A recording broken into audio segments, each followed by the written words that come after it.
Welcome back to RAKVB e-learning, dear students. In this chapter, we will learn about framing of Indian Constitution and its features. Now, talking about the period when India got independent, उससे पहले Britishers were ruling अस, तो वो उन्हीं के rules and regulations को हम follow करते थे.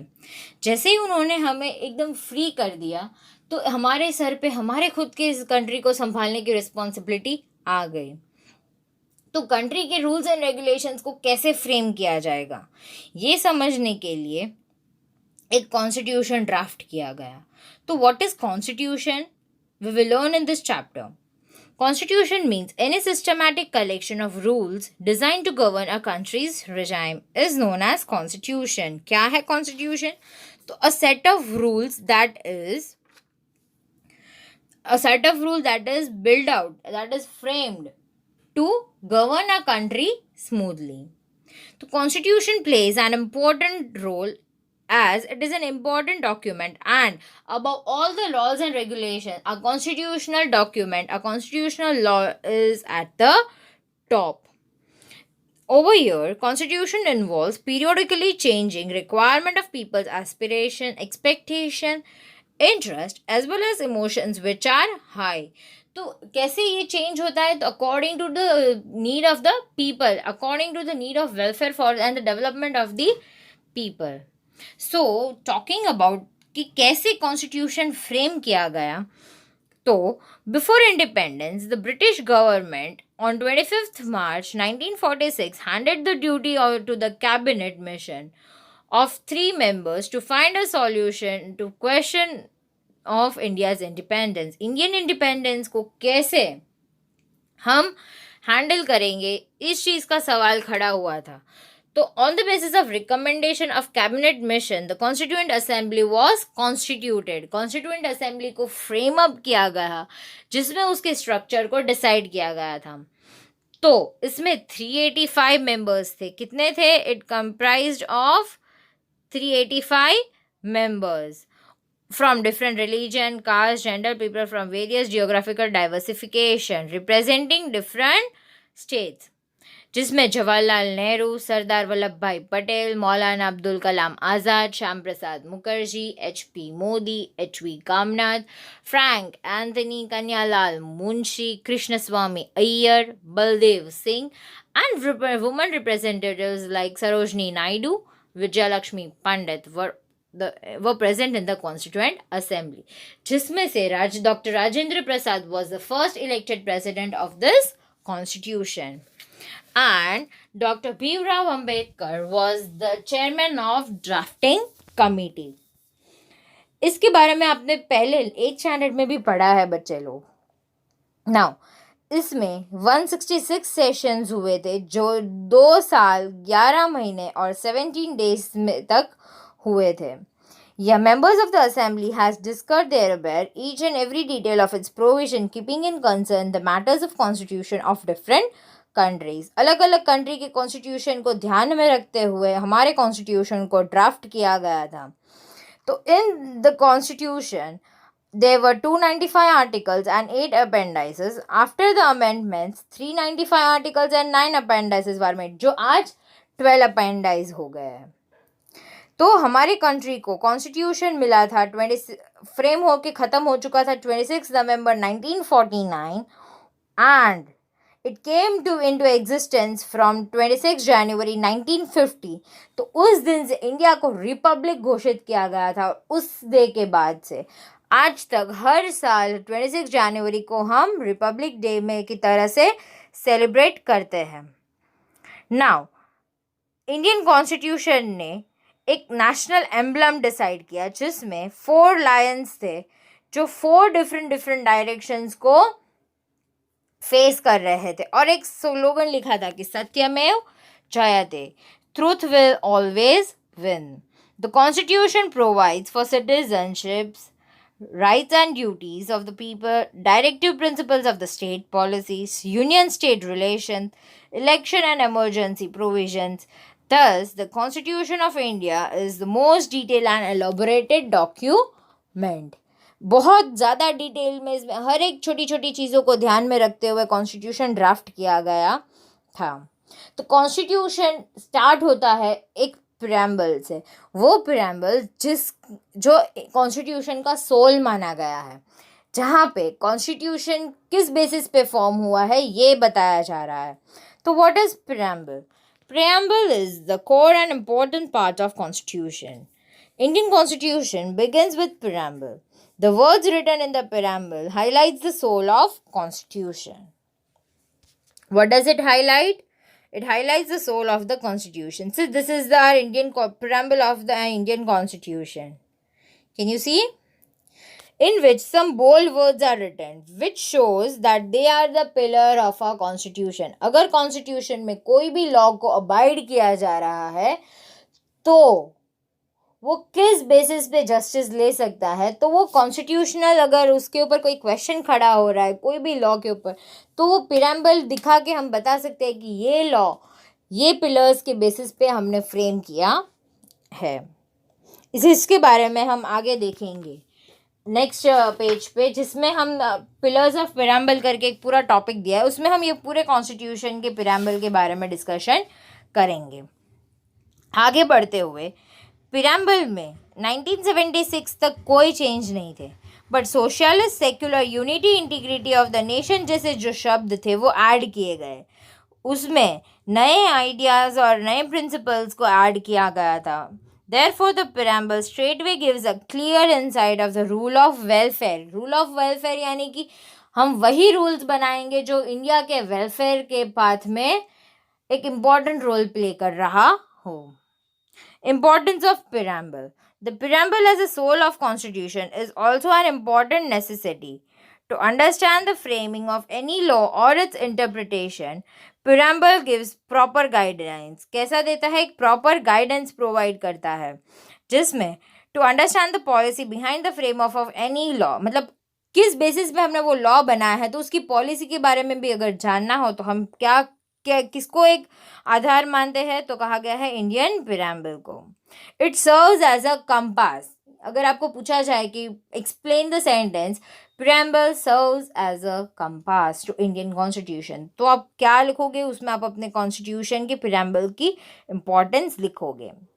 Preamble is nation's unity, integrity, and is the standard crust of brotherhood among citizens who are having noble sentiments and ideals. Preamble is backed by high ideals and goals. कैसे बनाया गया है? बहुत बड़े गोल्स को देख कर बनाया गया। एक बड़ी ड्रीम देखी गई है कि इंडिया को वो अपने जो लीडर्स थे उस वक्त वो कैसा देखना चाहते थे, तो उस बेसिस पे कॉन्स्टिट्यूशन को फ्रेम आउट किया गया है। Pillars of preamble. What are the pillars of preamble? So कहा गया है कि our constitution, our preamble is based on sovereignty, sociality, secularism, democracy, republic, justice, liberty, fraternity, and equality. Right? So in that the three main pillars are democracy, secularism, and socialism. Democracy, the ultimate sovereignty of the people is with the people according to Indian Constitution. There is no particular regime of any one particular person. Instead, it is with the people. यानी कि democracy को ऐसी government है जहाँ पे public के हाथ में राइट्स है, ना ही कि सिर्फ एक सिंगल इंडिविजुअल पर्सन के हाथ में। Democracy is the word derived from Greek that which means demos means people and Kratos means power. So the country's power is not within the group of people. Instead, it is within the people of the country. I want you to underline this line. Country's power is not within a group of people. Instead, it is within the people of the country. Democratic state administration is such an arrangement in which there is equal justice for people on social, economic, and political, and having equal rights of participation. जैसे मैंने preamble में समझाया था कि Indian constitution में क्या दिया गया है, तो डेमोक्रेसी, तो किस बेसिस पे हमें जस्टिस प्रोवाइड करेगी डेमोक्रेसी में, कि where the public is getting justice from different social, economic, and political prejudice. Okay. In democratic India, people elect their leaders through their choice by casting vote to represent those leaders in the parliament and thereafter assuming the post of prime minister and his her cabinet. Executives do not have absolute power. They are given specific time limit. Similarly, the voters still elect state and local level government. Hence, democracy means the people for by the people. I said na ki democratic means by the people, for the people, and of the people. Underline it. Cabinet consists of members of parliament. Cabinet of ministers is responsible to the parliament. Any citizens of India who possesses required constitutional eligibility can contest the election. Ministerial positions are not acquired hereditary. Each elected government has 5 years of tenure. This government works under the principles of constitution and therefore it is known as responsible government. The democratic government is based on liberty, equality and feeling of fraternity and continuously work to achieve these goals. The constitution disseminates the power of people to cast their vote according to their free will and thereby instills confidence in the constitution. The constitution of democratic India renders fundamental rights, principles of political direction, parliament, member of assembly, independent and impartial justice, and election commission are those provisions which make our country democratic in every means. Adult suffrage means citizens above 18 years of age can cast his or her vote without discriminating caste, creed, religion, language, gender, education, and income or birthplace. But it is essential that the citizens are enlisted in the electoral list. So, to understand a democratic government, first thing we will learn over here is it is a country which is called democratic should have a government that is wholly elected and selected by the people. So talking about India, India में government जो है वो कैसे form की गई है, तो bye elections. अब इलेक्शंस जो है उसमें हमारे पास वो राइट्स है कि हम कोई भी डिस्क्रिमिनेशन को बिना फेस किए वोट कर सकते हैं, लेकिन एक कंडीशन ऐसी है कि हमें 18 इयर्स एंड अबाव होना चाहिए और दूसरा कि हमारा नेम इलेक्टोरल लिस्ट में एनरोल्ड होना चाहिए. अब जैसे हम ये इलेक्ट करते हैं तो वो स्टेट एंड लोकल गवर्नमेंट को हम इलेक्ट करते हैं, राइट, जिसकी वजह से एक कैबिनेट मिशन फॉर्म होता है और मिनिस्ट्रियल पोजीशंस यहाँ पे इनहेरिडेटरी आती नहीं है. यानी अगर मेरे पापा प्रेसिडेंट है तो मैं प्रेसिडेंट बनूंगी, ऐसा बिल्कुल भी होगा नहीं. आप इलेक्शन में पार्टिसिपेट कर सकते हो और जो भी गवर्नमेंट फ्रेम होती है इंडिया में 5 years का टेन्योर है, right. Every 5 years elections are held. और डेमोक्रेटिक गवर्नमेंट किस बेसिस पे बनाई है गई है? Liberty, equality and feeling of fraternity. और ये तीनों के बेसिस पे हम डिवोटेड काम करते हैं. Now talking about socialistic. In the year 1976, by 42nd Indian Constitution Amendment, Constitution of India added the word socialist. Most of the provisions in the Constitution of India directly or indirectly show social revolution which brought social and economic equality and furthered the aim of welfare state. Aim of welfare state यानी कि state के welfare के लिए सारे social revolutions को frame out किया गया, जहाँ पे एक ऐसा डिसाइड किया गया कि यहाँ पे सोशल और इकोनॉमिक दोनों इक्वालिटी हम लाएंगे. सोशल यानी कि सोसाइटी में हर एक बंदे को इक्वली ट्रीट किया जाएगा. अगर हम बहुत एंशियंट पीरियड की बात करें राजा के साथ, तो हमारे पीपल को 4 वर्ण्स में ही डिवाइड कर दिया गया था. तो जो अपर कास्ट, लोअर कास्टिज्म, ये सब जो था, ब्लैक्स एंड व्हाइट्स के बीच में इंडिफरेंस था, मेल फीमेल के बीच में इंडिफरेंस था, वो सारे इंडिफरेंस और इनइक्वालिटी को हमें यहाँ स्टॉप करना था. The principle of socialistic pattern directs social, economic, and political equality for citizens as given in the preamble. It is now regarded as a prime feature of the state. It reflects the fact that India is committed to secure social, economic, and political justice for all its people. India stands for abolishing all forms of exploitation as well as securing equitable distribution of income, resources, and wealth. किसी भी type के exploitation यानी कि कोई भी type की difficulty हमारे people को फेस होगी नहीं. Therefore, we can say that Constitution of India is a socialistic document. कैसा डॉक्यूमेंट है? सोशलिस्टिक डॉक्यूमेंट, जहां पे हमें इक्वालिटी मिल रही है on the basis of social and economic powers. Next is secularism. What do you mean by secularism? Secularism means a country where all the religions are accepted wholeheartedly. हमें India ही एक ऐसी country है जहाँ पे इतनी varied religions हम find करते हैं. तो हम सारे रिलीजन्स को एक साथ एक जैसा ट्रीट करते हैं और उसे फॉलो करने की भी अथॉरिटी देते हैं. जो भी बंदा कोई भी धर्म को अगर रिलीजन को फॉलो करना चाहे तो वो कर सकता है.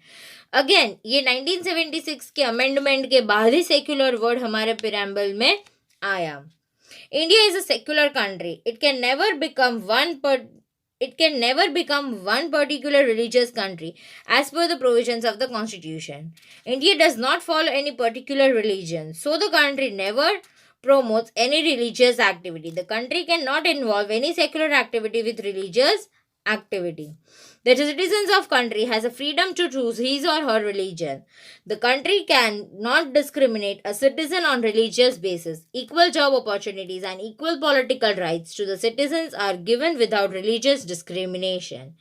In this way, secularism is the basic foundation and mandatory feature of the constitution. कि रिलीजन के बेसिस पे हमारे कॉन्स्टिट्यूशन ने इंडिया में कोई भी टाइप का भेदभाव होने दिया नहीं है. So India is said to be a secular nation. सर्वधर्म समदृष्टि एंड सर्वधर्म संभव, यानी कि दो ऐसे यहाँ महावाक्य बोले गए हैं जिसमें सारे धर्म को एक दृष्टि, सर्वधर्म यानी सारे रिलीजन को, समदृष्टि यानी कि एक नजर से देखा जाएगा, एंड सर्वधर्म संभव यानी all religions are liable and eligible to be followed. सारे सिटीजन्स को ये अथॉरिटी है. So no particular religion would be encouraged in any states. There is no prohibition on any citizen to propagate his or her religious belief, trust and faith. वो चाहे वो religion में faith रखे, उसको worship करे, the way he wants, the religion he can follow. Now ये तो हमने देखा कि प्रीएम्बल के बेसिस पे कॉन्स्टिट्यूशन फ्रेम किया गया और प्रीएम्बल को 3 मेन पिलर्स पे खड़ा किया गया है. नाउ कॉन्स्टिट्यूशन के फीचर्स हम देख रहे हैं. यहाँ पे क्या देखेंगे अभी? कॉन्स्टिट्यूशन के फीचर्स. यस, सो बेसिकली अगर हम बात करें तो इंडियन कॉन्स्टिट्यूशन को 26 जनवरी 1950 को फ्रेम अप किया गया था, जिसमें कॉन्स्टिट्यूशन के 14 फीचर्स दिखाए गए हैं. कितने? 14 फीचर्स है. पहला तो है कि वो रिटन डॉक्यूमेंट है. ब्रिटेन और इजराइल के बाद, except Britain and Israel, India along with other nations of the world have their constitution in written form. Israel और ब्रिटेन के अलावा सारे कंट्रीज के पास अपना रिटन डॉक्यूमेंट है.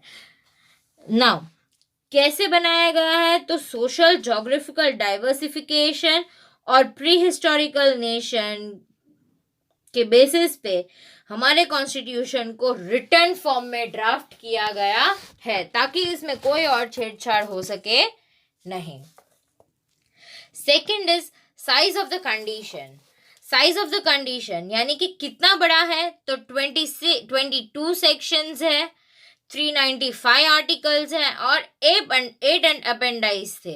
अब वो 8 अपेंडाइज कितने में हो गए हैं? 12 हो गए हैं. हमारी कंट्री का जो कॉन्स्टिट्यूशन है उसको ऐसा प्रोविजन मिला है जहाँ पे स्टेट एडमिनिस्ट्रेशन और स्टेट के inter fundamental relations, rights, political powers, judiciary, government institution, minorities, schedule caste और डिप्राइव्ड ग्रुप सबको एक साथ एक जैसी ट्रीटमेंट मिले, उसके लिए हमारी कॉन्स्टिट्यूशन में इतने सारे सेक्शंस डाले गए हैं. Therefore, a Constitution of India is the largest, extensive and detailed written document compared to other constitutions. अगर आप बाकी कंट्री के कॉन्स्टिट्यूशन को देखेंगे तो वहां पे इतने सारे रिलीजन नहीं है, इतने सारे डाइवर्सिफाइड लोग नहीं है, इतने डाइवर्सिफाइड कल्चर नहीं है. बट इंडिया में ये सब होने की वजह से इंडिया का जो कॉन्स्टिट्यूशन है वो सबसे डिटेल एंड लॉन्गेस्ट है. Next is single citizenship. Single citizenship यानी हमारे पूरे कंट्री को किसी में भी ऐसा नहीं है कि हमारे पास ड्यूअल सिटीजनशिप है, एक्सेप्ट जम्मू कश्मीर. इंडिया के सारे लोगों के पास सिंगल सिटीजनशिप है, यानी कि अगर आपको पासपोर्ट है तो आपका इंडियन पासपोर्ट है, unless and until you are not a citizen of Jammu Kashmir. Okay, now the centre with strong federal structure. India is a union of states. What is it? Union of states. Yani India have 28 states and many union territories. So there is nowhere any reference in the word federal in the constitution.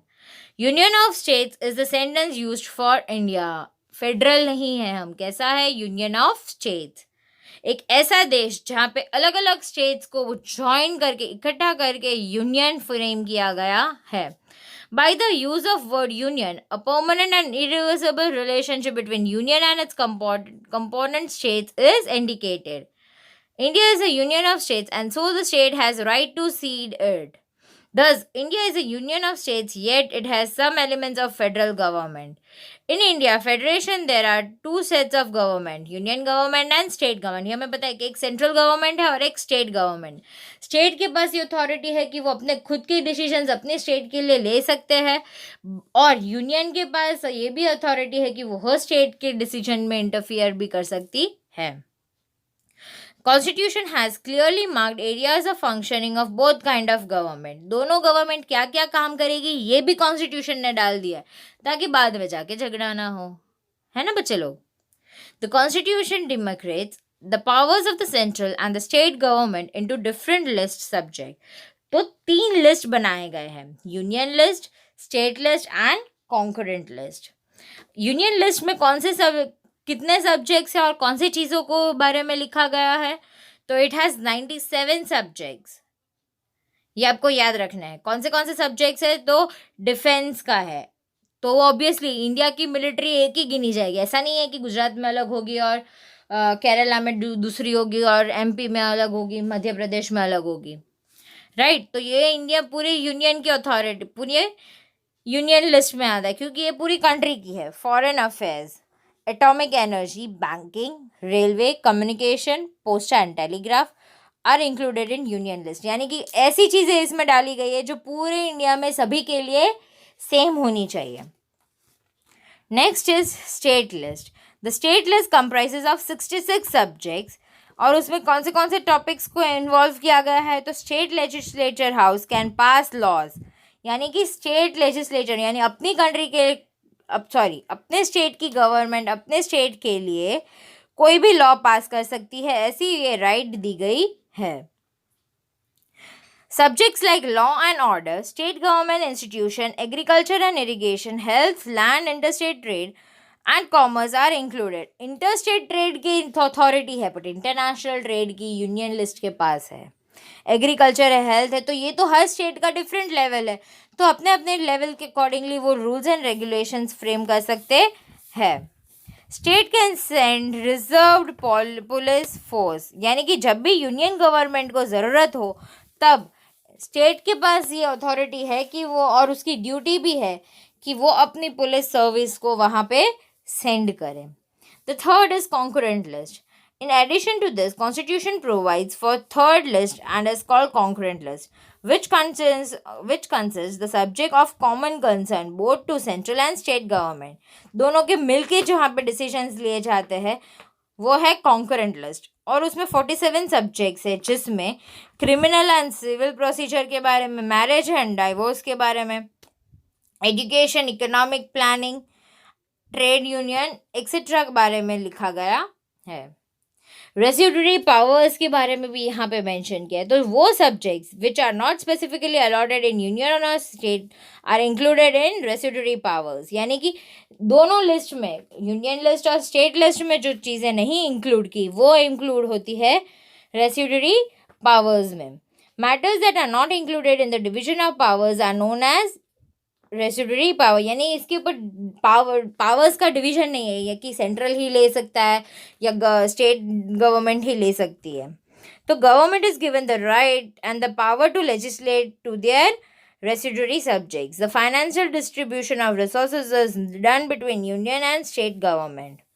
Excise and custom, export, import, income tax of all the major taxes are decided by central government, while sale tax, revenue tax, entertainment tax, educational tax are having merged financial resources are decided by state government. तो दोनों मिलकर यहाँ पे decisions लेते हैं। Unified arrangement during crisis. अब अगर देखे जाए तो कॉन्स्टिट्यूशन का जो 5th फीचर है वो है unified arrangement during crisis. There are 3 provisions for emergencies of constitution in India. Emergency के टाइम पे हम कॉन्स्टिट्यूशन को चेंज कर सकते हैं, पर वो 3 हमें कंडीशन कौन सी है जहाँ पे ये हमारे उसमें चेंजेस ला सकते हैं। तो कहा गया है, national emergency can be declared at the time of war, external attack और आर्म्ड रिबेलियन। अगर वॉर की सिचुएशन अराइज हो रही है, बाहर के देश ने अटैक किया है, आर्म्ड रिबेलियन हो रहा है, तो देश में नेशनल इमरजेंसी डिक्लेयर की जा सकती है। सेकेंड है, due to law and order break down the state can not function according to the constitution, so constitutional emergency is declared. Law and order को अगर ब्रेक डाउन किया गया है और स्टेट उसमें अगर कोई एफिशिएंट फंक्शन रोल नहीं प्ले कर रहा, तो कॉन्स्टिट्यूशन इमरजेंसी डिक्लेयर की जा सकती है। कैसी? Constitutional emergency. Now the third thing, that is due to increase in prices, there is a monetary value erosion at that. Financial emergency can be declared. कब फाइनेंशियल इमरजेंसी डिक्लेयर की जा सकती है? जब प्राइसेस में बहुत ज़्यादा राइज हो चुका है। The central government has been given more powers to deal with this emergencies. At the time of central emergency, India is almost turned into a unitary system. जब ये 3 इमरजेंसी है, तब हम ये नहीं देखेंगे कि हम गुजरात से बिलोंग करते हैं, हम क्यों जाए हेल्प करने। तब पूरी कंट्री यूनाइटेडली एक साथ खड़ी रहेगी। कौन से टाइम पे? तो ये 3 इमरजेंसी पे, national emergency, constitutional emergency and financial emergency पे। 6th feature is parliamentary system. अब इंडिया में जो गवर्नमेंट है वो पार्लियामेंट्री सिस्टम है। India has parliamentary system of governance. In a parliamentary system, the parliament is a supreme authority representing people. अगर India को कोई रिप्रेजेंट कर रहा है तो वो इंडिया की पीपल है। अब इंडिया की पीपल को अगर कोई रिप्रेजेंट कर रहा है तो वही is the president and prime minister of our country. The legislature at the union is the parliament. The parliament is bicameral, means it has 2 houses, upper house and lower house. Upper house is called Rajya Sabha, lower house is said to be Lok Sabha. Ab, the government is carried on the name of president at the union and the governor in the state. Actual administration is carried out by whole of its council members, including prime minister and chief minister at the state level. अगर हम बात करें तो central government पे prime minister is the head and at the state level chief minister is the head. तो यहाँ पे अगर देखा जाए तो सिर्फ प्रेसिडेंट के से काम चलेगा नहीं। इंडिया में उसके अंडर में भी बहुत सारे ऐसे लोग हैं जिसकी मदद से कंट्री को गवर्न किया जा रहा है। तो council of ministers is responsible to legislate The Council of Ministers is responsible to the legislature that comprises representative of the people. The president selects 12 people who are experts and experienced from various fields for Rajya Sabha.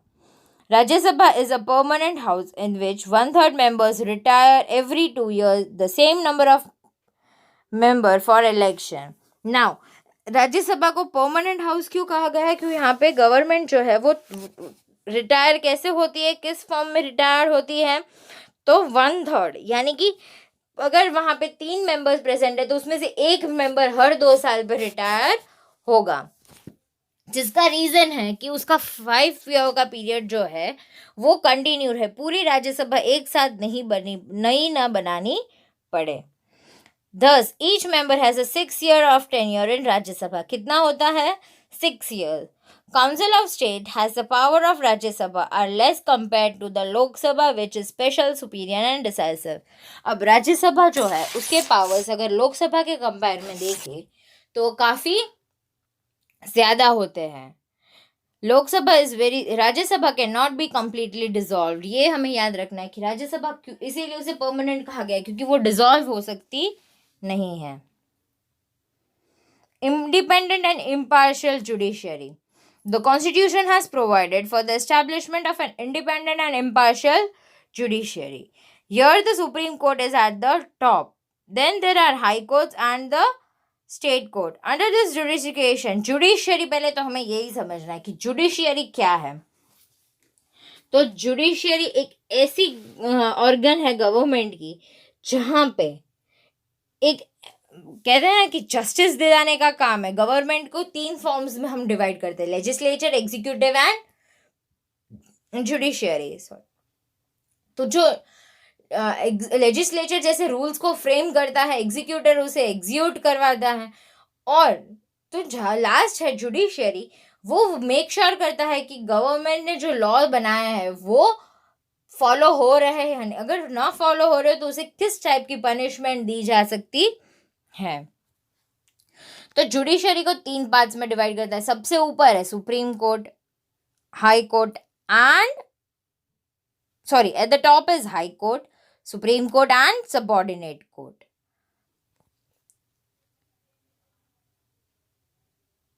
Now the supreme court is the protector and the guardian of the constitution. ये भी आपको अच्छे से याद रहना चाहिए. Amendments in the constitution. Amendments यानी कि compare to other countries constitution of India is dynamic, यानी कि वो एक ऐसा कॉन्स्टिट्यूशन है इंडिया का जो टाइम के अकॉर्डिंगली चेंज हो सकता है, सिचुएशन के अकॉर्डिंगली चेंज हो सकता है. Constitution can be amended as and when required. Constitutional provisions can be amended in 3 ways. मन में आए तब हम अमेंड करेंगे नहीं. तो कौन सी 3 कंडीशंस में कॉन्स्टिट्यूशन को अमेंड किया जा सकता है? तो कहा गया है कि amendment can be made by a simply majority of member present and voting in the parliament. कैसे? कि अगर मेजॉरिटी है, पहले तो कि अगर कोई डिसीजन के लिए मेजॉरिटी जो मेंबर्स है पार्लियामेंट के अगर वो अग्री कर ले तो वो अमेंडमेंट लाया जा सकता है.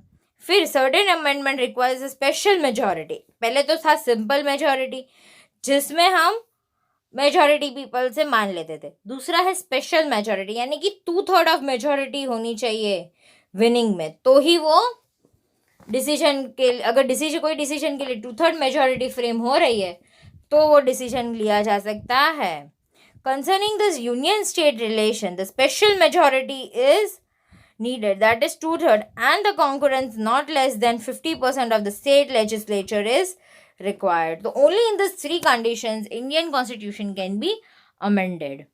If there is amendment due to be made due to interrelations between union and state structure of or supreme judiciary, then half of the state from the total states have to be given consent. अगर inter relation यानी state government और union government के बीच की अगर कोई बात की वजह से अमेंडमेंट लाना है तो 50% स्टेट में से ज़्यादा अगर जो डिसीजन के लिए अग्री करता है तो वही डिसीजन लिया जा सकता है. There will be no change in the basic structure of constitution. पूरी तरीके से तो कॉन्स्टिट्यूशन कभी भी चेंज हो सकता नहीं है. Constitution is known as the most important in concert and flexible document, but at certain cases it is not amendable by simple majority. Without the majority consent, the states of is not amendable. Then too the mixture of both makes the constitution. दूसरा है universal adult suffrage, यानी कि अगर if you are 18 year and above you have that right to participate in parliamentary और legislative assembly और local self government bodies also without facing any discrimination based on your education, your sex, caste, colour, creed. Okay. Then is secularism. जैसे हमने आगे secularism में पढ़ा था कि India में कोई भी सिटीजन को ऐसे स्पेशल राइट नहीं दिया जा रहा या उन पे ऐसा फोर्स नहीं किया जा सकता कि आप यही रिलीजन को फॉलो करो. आप कोई भी रिलीजन को फॉलो कर सकते हो और किसी के भी रिलीजन मैटर में आप इंटरफियर कर सकते नहीं हो. Then comes judicial review. Judicial review is the chief characteristics of the Constitution. Judicial review administers the working of union and state within jurisdiction without disrespecting the power of parliament. And if the court finds any indispensability in the external orders, ordinances and or judicial judgment, it can stop by declaring as unconstitutional. अगर judicial review में अगर कोई गलत decision आ रहा है तो constitution के basis पे एक ऐसा जजमेंट पास किया जा सकता है कि इट इज अनकॉन्स्टिट्यूशनल, कॉन्स्टिट्यूशन के लॉज के खिलाफ है. Fundamental rights and duties. Constitution एक फंडामेंटल राइट एंड ड्यूटीज़ को स्टेट करता है. राइट्स जिसमें हमारे कॉन्स्टिट्यूशन ने इंडियन पब्लिक को एक डिग्निफाइड लाइफ जीने का राइट प्रोवाइड करता है, और ड्यूटीज़ की क्योंकि वो हमें कोई राइट्स दे रहे हैं हमारे, तो हमारे पास ड्यूटीज़ की भी एक लिस्ट है कि हम as a being an Indian citizen हमारी कौन सी ड्यूटीज़ है, जिसमें से 6 ईयर्स से लेके 14 ईयर्स तक ये एजुकेशन, राइट टू एजुकेशन एक इम्पॉर्टेंट हिस्सा बनाया गया है. Directive principles of state policy. Protection of people, security and welfare should be carried out by the state. क्या होना चाहिए? पब्लिक की वेलफेयर और उसकी सिक्योरिटी के साथ साथ उसकी वेलफेयर का डिसीजन स्टेट के हाथ में है. This principle provide directions for the state governance and policy making so it is called directive principles. Government की जो राइट्स है, स्टेट गवर्नमेंट की जो राइट है अपनी पब्लिक के सामने कि उसे कौन सी ड्यूटीज़ को फॉलो करना है अपनी पब्लिक के वेलफेयर और उसकी सिक्योरिटी को लेके. Then the last feature is provisions for backward sections and tribes. Obviously इनके साथ नाइंसाफ़ी ना हो इसके लिए गवर्नमेंट ने कुछ सीट्स वगैरह रिजर्व किया गया है जिसको हम ऑप्टिमिस्टिक पॉलिसीज़ या शील्डिंग पॉलिसीज़ कहते हैं, जिसमें हम एक रिजर्वेशन कोटा फाइनलाइज करते हैं वो पीपल के लिए जो बैकवर्ड क्लास ट्राइब से बिलोंग करते हैं, जिसे हम SCs कहते हैं, right. So in this chapter हमने क्या देखा? तो इंडियन कॉन्स्टिट्यूशन के फ्रेमिंग के बारे में देखा और उसके फीचर्स देखे कि कैसे हमारी कॉन्स्टिट्यूशन को फ्रेम किया गया था, उसके मेन पिलर्स क्या थे, कौन से बेसिस पे हमारे कॉन्स्टिट्यूशनल लॉज फ्रेम किए गए हैं, एंड कॉन्स्टिट्यूशन कैसा है उसके फीचर्स के बारे में हमने देखा. In next lecture we will meet with the 9th chapter of this book, that is fundamental rights, fundamental duties and directive principles of the state policy. I hope you all have enjoyed the chapter and you have to write down the question answers that I have attached in the PDF. Thank you students. Have a nice day.